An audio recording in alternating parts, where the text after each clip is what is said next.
Hey guys, happy hump day and welcome to Midday Missing. I hope you all are having a fabulous Wine Wednesday. Um, and I just realized, and I have a hair that needs to go away. I just realized that I haven't been posting my Wine Wednesday stuff to social media. So I just added it to my to do list. My to do list has gotten so long that it's a couple of pages long. I might need to set me up a Teri's to do list on the Discord like we have for JT because I'm right there and I need some help. So, like I said, I hope you all are having a great Wednesday. Today, I have two cases for us that are interesting, and I'm going to try really hard not to get on my soapboxes or my rants. I promised I would stop trying to do that. And now I'm trying to make my screen where I can see everything on one of my monitors instead of having all three of them.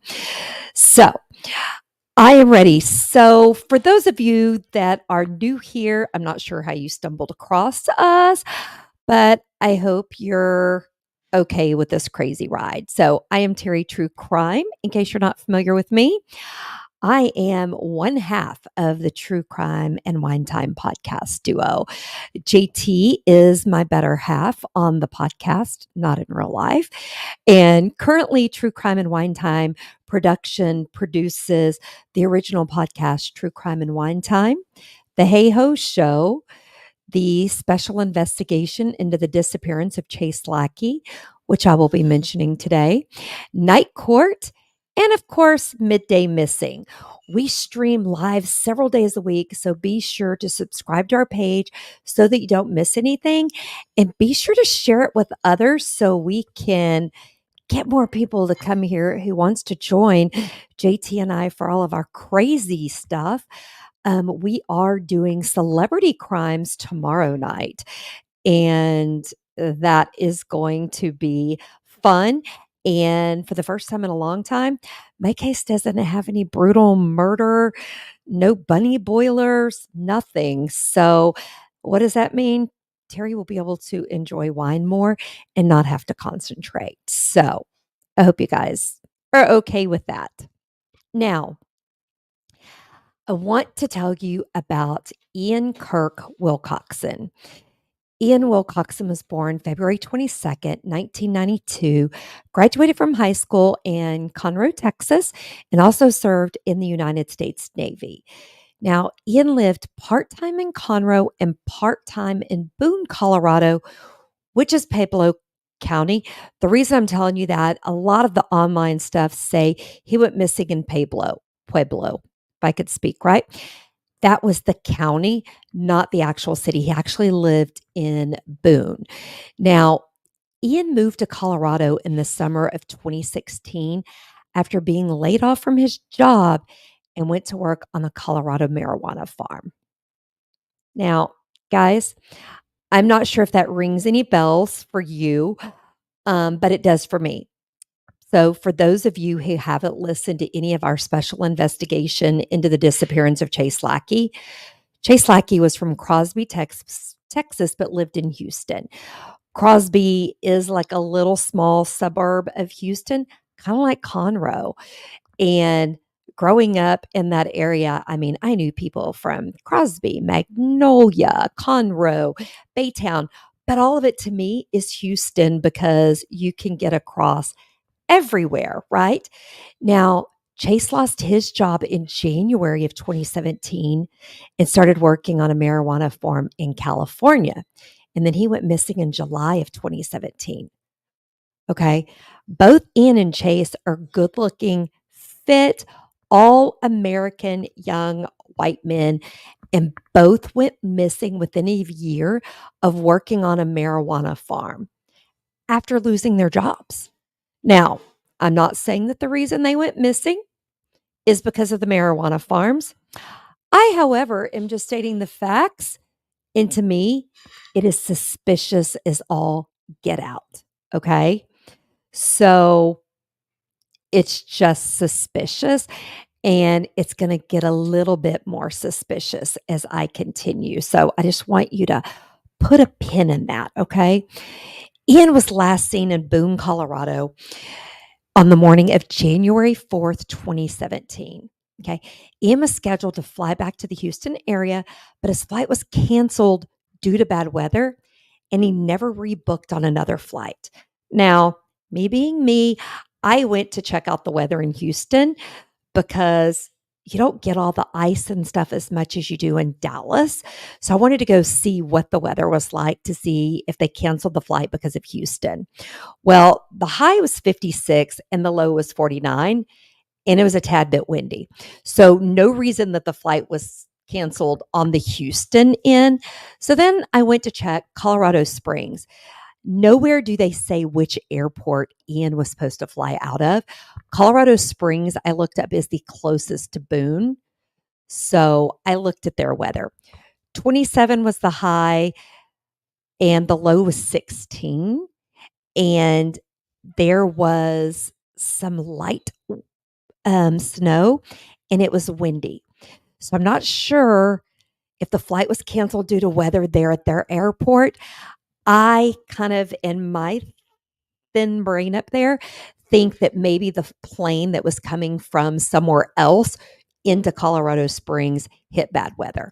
I know with all of my travels for work and stuff, I've had flights canceled due to weather, and I'm sitting in an airport where it is sunny and beautiful outside, and it's because my plane was stuck somewhere else because of weather.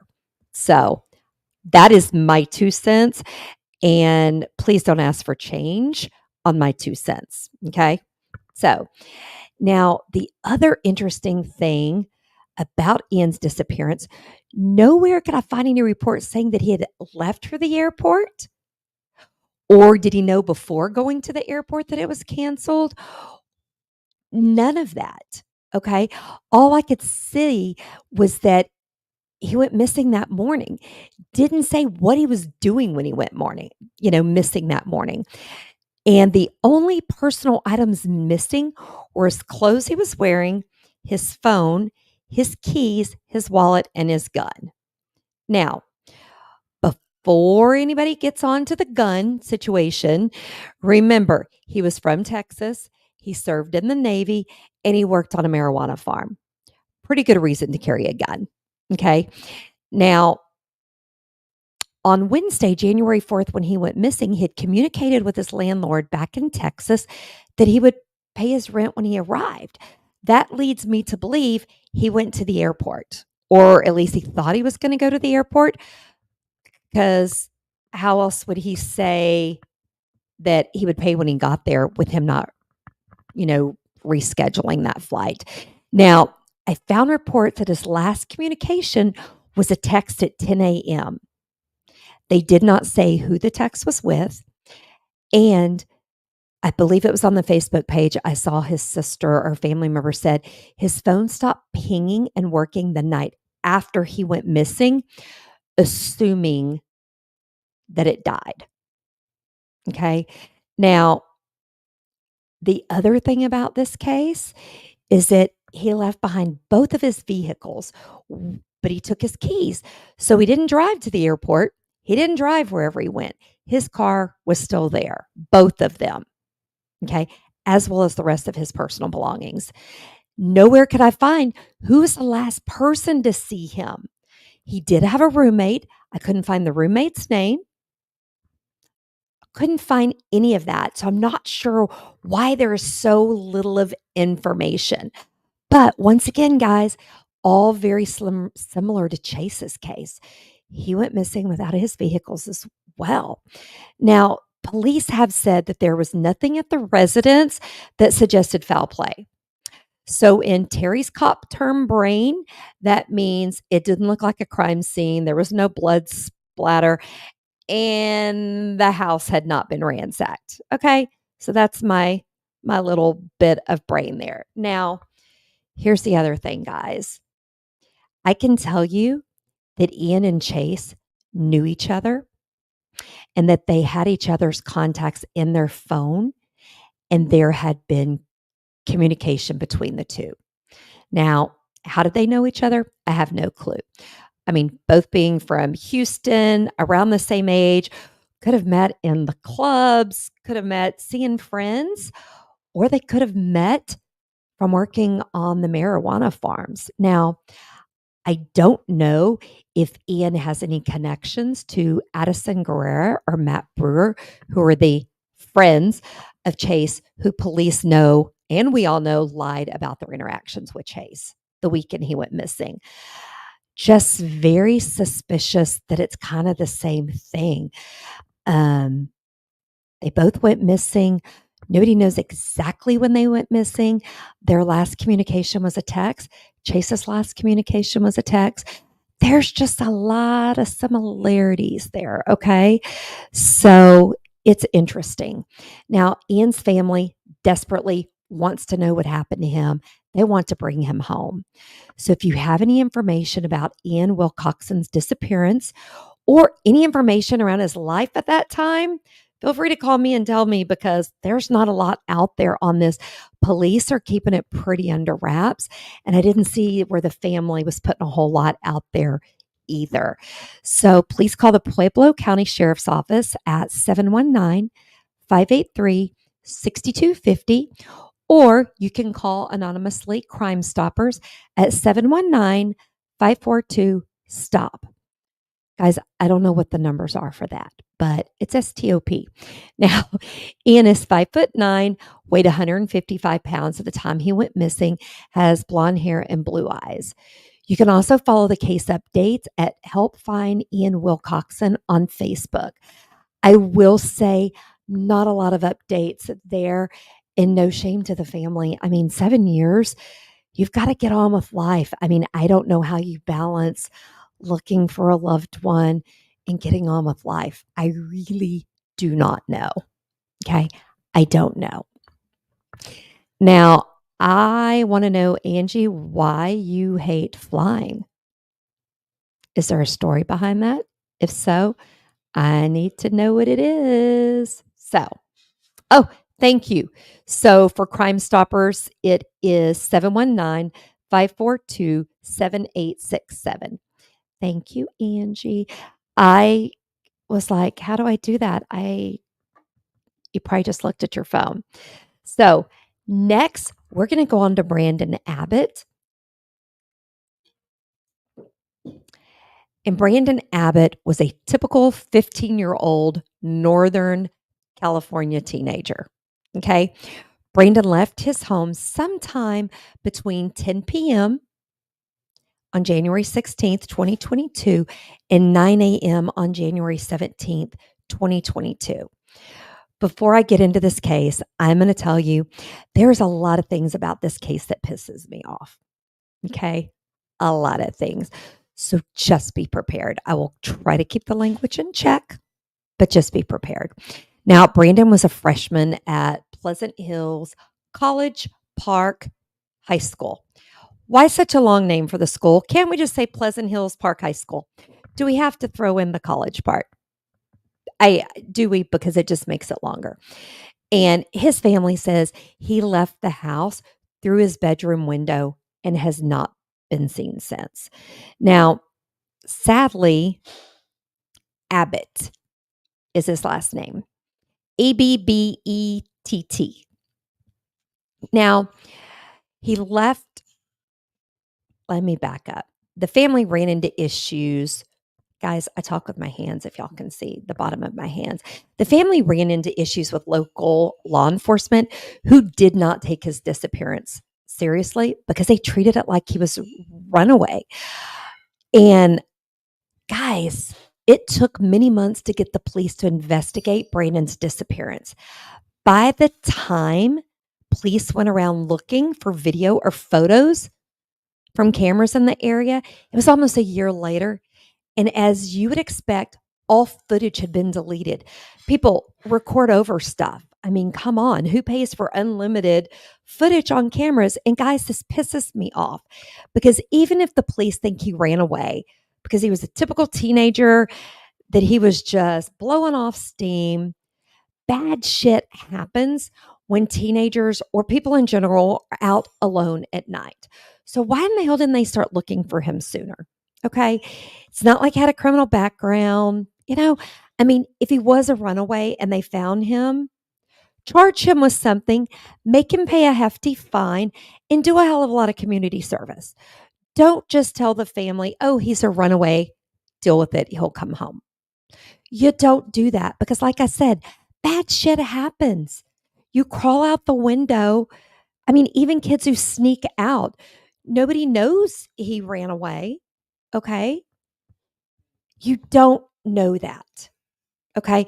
You don't just sit on your hands and say it's not our problem. Okay. And don't even come at me, guys, and say he's a guy, he can take care of himself. Bullshit. Anyone can be a victim. And we all know that. Okay. We all know that. Now, I found an article where the dad, whose name is Andrew, told a reporter that they had trouble even getting local shops and even one of Brandon's teachers to put up missing flyers. Okay, guys, what in the actual hell? Put up the damn flyer. It costs you nothing but a piece of tape, some window or counter space, right? What does it cost a business to put up a flyer? It doesn't cost you anything.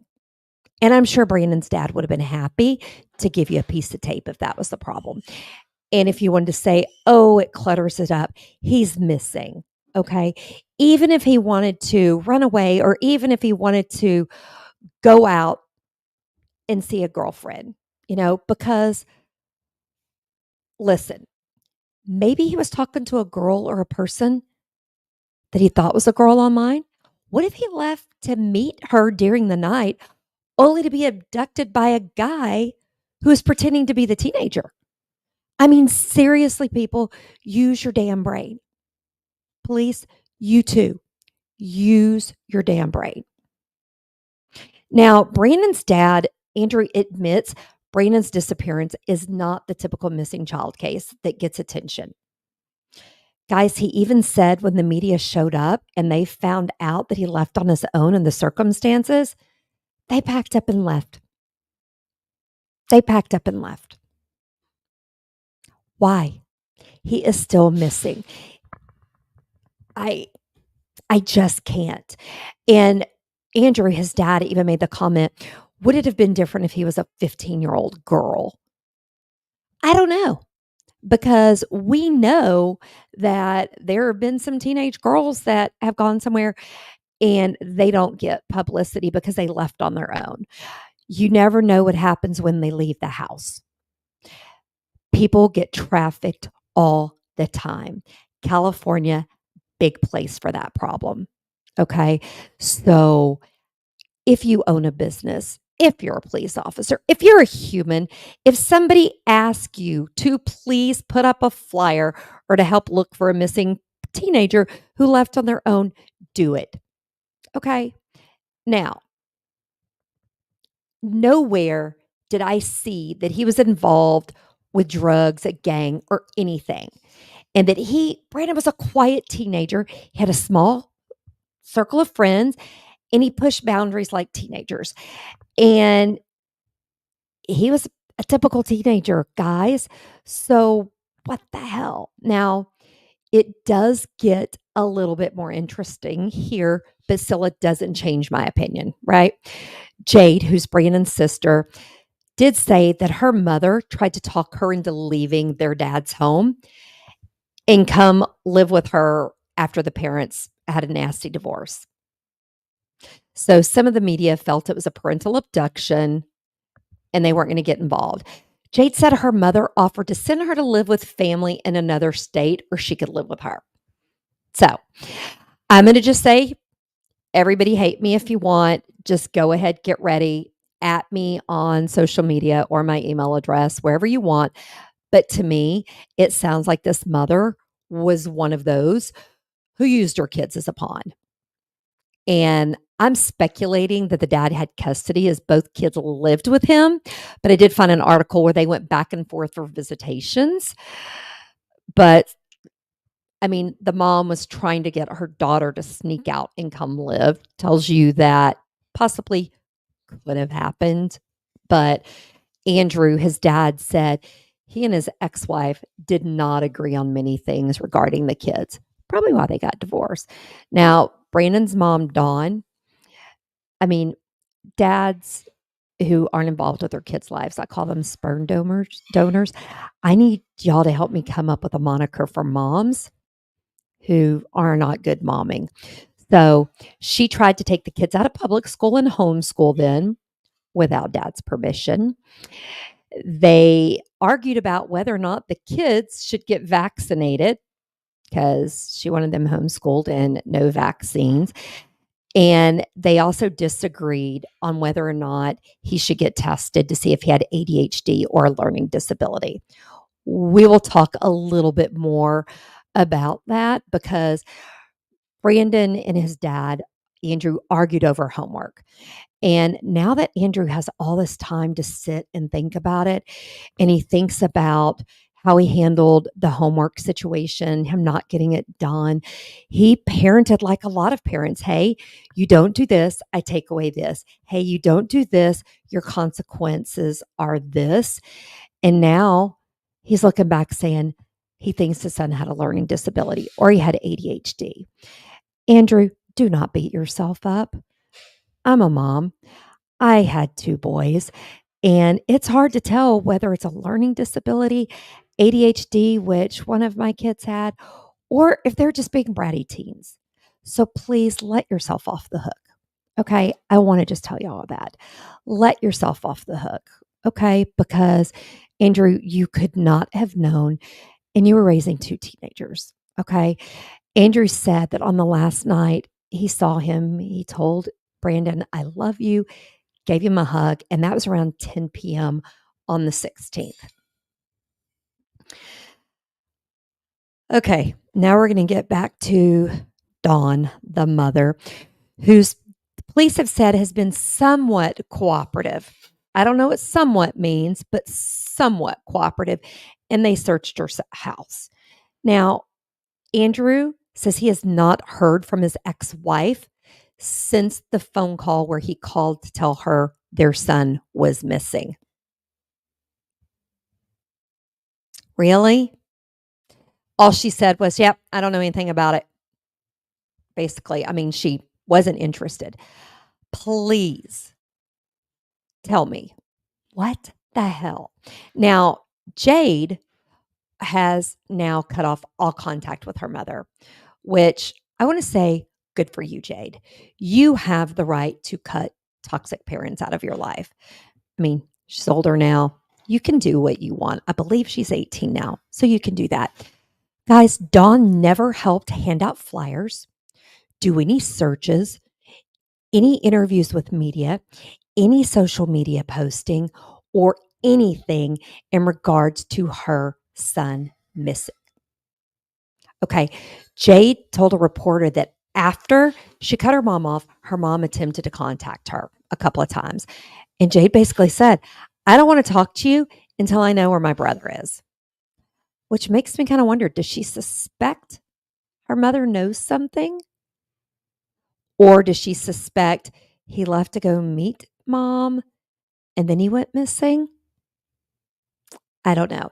Now, the FBI did finally join this case. Okay. Finally. So, Andrew, Brandon's dad, and his sister Jade just want Brandon home. Guys, this next part's going to break your heart. Andrew says he can't help but wonder, is my son safe? Is he locked in a cage? Does he have food? Is he being hurt? He just wants to know his son is okay. But guys, the sad fact is that even if Dawn convinced Brandon to leave out of his bedroom window and to come to Redding, California, where she lived, that is almost 3 hours away by car. 3 hours. He could have been abducted at any point after leaving out his window. Now, I truly hope that the police gave Dawn and her life a full rectal exam because I personally find it very suspicious as hell that she isn't out there doing everything she can do to find her son. Guys, I have 2 adult children over the age of 30. I can tell you, even now, one of them goes missing. I'm going to be all up in their business. I'm going to know everywhere they had been, hadn't been, who their friends are. I'm going to be digging into everything. I would go into debt looking for them.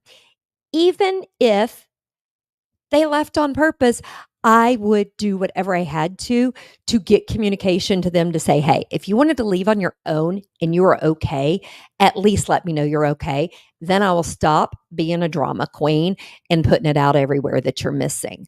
She hasn't done shit. So, Dawn, if you see this, I would love to have a conversation with you about why. I get divorces are hard. I got 2 under my belt, and my boy's dad's from my first marriage. Wasn't a nasty divorce, but it got nasty later. But the actual divorce, not so much. I do not speak to my ex-husband, but I can tell you if my ex-husband called me and said, "Hey, son's missing. I don't have contact with my younger son right now. It's a choice between the 2 of us because he deals with some mental health issues and he's not doing what he needs to." I can tell you, I still know where he is. I still know he's okay. I still keep tabs. His dad calls me and says, "Hey, he's missing." I'm going to be like, "Okay, I'm on my way. Let's sit down and talk. What do we need to do? Who do we need to call? Let's do it. Let's pull our resources." I don't give a shit if you like each other. This is your child. So, Dawn, you need to be his mother. And if you ever want to have a relationship with Jade, you might want to step up and be a mom. Don't expect her to talk to you, but also you're making yourself look guilty as hell by not doing anything. So even if you just mentally, it's like it's too much, because I want to be kind in the fact that maybe she's just overwhelmed. Maybe it's just too much mentally for her. Guess what? You're a mom. You don't get to do that. Just like when you're sick, you still got to be a mom. Your kid goes missing, you still have to be a mom no matter how hard it is for you. Even though you can't get out of bed, maybe you still have to get up and get out of bed and try to find your son. Unless, of course, you know where he is and you've sent him somewhere. And if that is the case, I hope to God, yes, I said God, that when the police find out, I hope you are charged with parental abduction, and I hope you become Bertha's bitch in prison, because you are not only hurting your ex-husband, who I'm sure you would enjoy hurting, sounds like, but you're also hurting your daughter. And I couldn't find that she had done anything to you except say, "Hey, I don't want anything to do with you because you're toxic." Okay. So Dawn, that's all I got to say. Okay. Brandon is a white male who is 5'6" and he weighed 107 pounds at the time he went missing. And guys, this is so cute. He had upper and bottom braces at the time of his disappearance. I mean, that makes you look so much younger. And that makes me worry that if he did sneak out to meet a girl, but he got picked up by a person who wasn't really a girl, but a guy, or if he snuck out to meet friends and somebody else grabbed him, or if he snuck out to go see his mom and somebody else found him. He is a young, white, cute boy. He could be trafficked. It happens to males too, not just females.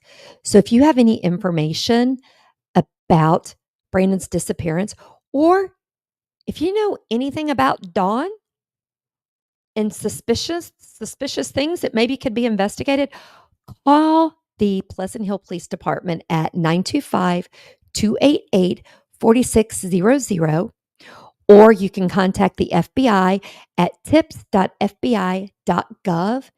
And guys, help this young man get back to his father and sister who love him and want to note that he's okay. There's also a Facebook group, Brandon Abett Missing Discussion Group. Okay. I've asked to be on the group. I haven't been admitted yet. I figure they're going to wait and see what I say on this live stream to make sure I'm not taken up for Dawn, is what I guess, because my understanding it's run by Dad. So, guys, I don't know if you call it a special treat, but I don't have another case. But I want to share some information that I found that disturbs me. It made me think of Ian and Chase. Okay. So, first, let me tell you the headline that caught my attention: Labor Trafficking and Marijuana Production, a hidden epidemic in the shadows of the cannabis industry. Okay, guys, you have to admit that headline, I really thought it was going to be clickbait, because I was like, yeah, it's going to be clickbait, but guess what? I'm going to go down the clickbait hole. It wasn't a clickbait hole. It was a good article. The article goes on to talk about the concealed epidemic within the cannabis industry. Now, the reason I'm saying cannabis, I asked Double H, I'm like, is a marijuana farm, does everybody know the same thing? It's cannabis. And then he educated me to say cannabis also includes the CBD, the hemp, all of that comes from the farms. So you'll see me go back and forth because I couldn't decide which one I liked better. I just decided marijuana or cannabis is better than Mary Jane, because Mary Jane are also shoes, right? So NBC reported in 2022 on a cannabis farm in Southern California that was illegally growing marijuana and profiting off forced labor. Now, they told about a victim who had lost their job during COVID. See this trend, people? Lost their job during COVID and needed to make money, so moved to Southern California for work and went to work on a marijuana cannabis farm. Guys, they were forced into slave labor, basically. They were not compensated like the employment ad said they were going to be. They were put up in filthy and nasty trailers. They endured abuse and threats to their well-being. Okay, guys, the article even goes on to tell how some are even exploited for sex trafficking, and are sexually assaulted. Okay, guys, that is scary. Okay. In 2016, an article was published about the prevalence of sexual violence in the industry in Northern California. Northern California is where Chase worked on the farm. But while each case is different, there is a deep connection to abduction, sex trafficking, violence, and misleading employment offers. Okay. And sadly, no one has done a deep dive into the dark side. Captain, you're right. But what I have learned through the research and working with investigators on Chase's case, a lot of the legal dispensaries actually do buy from legal and illegal farms. It's wherever they can get the best price, which I thought was very interesting. And I'm going to look into that a little bit more. Now, like I said, no one has done a huge deep dive into the dark side of the legal and illegal marijuana farm, like the worker issues. However, there is a documentary on Netflix that, guys, I will be watching before Sunday, so we can talk about it next week. It is called Murder Mountain, and it looks into the legal marijuana industry in Northern California, where Chase was. And the show follows, from the headlines I read, the show follows the disappearance and murder of Garrett Rodriguez from San Diego, who went to Northern California to make his money in the marijuana business. Okay. I don't know if anybody has already seen it. If you had, I want to know if it's worth me spending my time watching. But as I'm, still looking into Chase's case, I am digging more into that industry because I'm looking for any little thread. We know that Addison was involved in that industry in Northern California. I'm saying I have information that he still is, but until I have documented proof, I'll be nice and say he was. But like I said, I'm very interested in watching this. Another reason is because Chase worked on the farm in Northern California. And the guy who owns that farm also owns a farm in Colorado and has ties to Houston, Texas area. So way too many coincidences to me. Okay. Chase and Ian, both from the Houston area, both lost their jobs, went to work at a farm in that industry, knew each other, had each other's contact information, or at least I know on Chase's phone had Ian's information. They had communicated. And the farm that Chase worked on, the guy also owned one in Colorado. Chase made trips to Colorado as well. Don't have any documentation that he worked on a farm there, but he did travel there because he was in that business, but he also played softball. So it may have been for a softball tournament. But, oh, Teri, that is good to know that you grew up there because that Murder Mountain is about Humboldt. So if you know any scoop about that area, please send it to me because I am digging into this. You know what? I'm going to be in California in a couple weeks. Maybe I should go to Humboldt and go snooping around. I'm sure Double H is behind me. He can hear me in his office, and I can just hear his head shaking, saying, no, please don't do that. And I'll just tell him, I do have a good life insurance policy, right? But I'm hoping by watching the show, it'll give me new ideas to where to look for information on Chase's case. And I can't help but wonder about the coincidence of Ian and Chase and all the coincidences. I mean, I don't know about you guys. I know in law enforcement, they say one coincidence is a coincidence. After that, I believe they say it's a pattern, no longer a coincidence. That's kind of how I'm feeling about Ian and Chase. I will be honest, I reached out to Ian's family. They do not want to talk to any podcasters. I totally understand that. There are some podcasters out there who have exploited these families, and shame on them, okay, for doing that. If anyone ever thinks that JT or I do that, or me and JT do that, please let us know. That is never our intention. I just have a big heart and I want to give these people answers.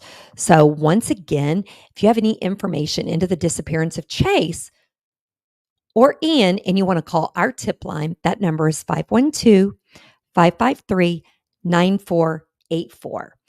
Or if you have any information about the marijuana farms in Northern California, I'd love to talk to you.